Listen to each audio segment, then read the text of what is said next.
This is the Lone Crater YouTube. We hope this video helps.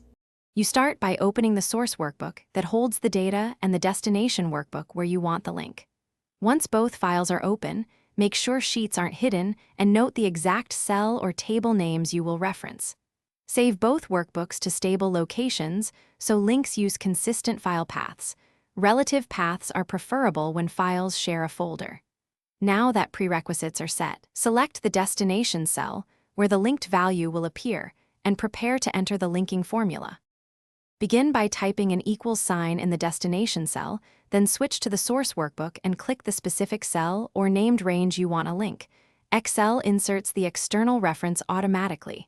If you prefer, type the full reference, equals book name, XLSX sheet name, A1, or use a table column reference for clarity.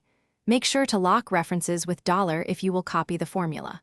Once done, press Enter and Excel will maintain a live link that updates when the source changes. To finish, save both workbooks and test the link by changing a value in the source. The destination should update automatically when reopened or after a manual update. If the link shows errors, use Data Edit Links to change the source path or relink the workbook. Relative paths help prevent breaks when moving folders. Also, using named ranges or Excel tables makes references more resilient.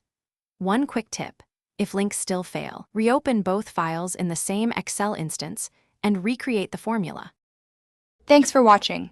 Consider subscribing if we helped you.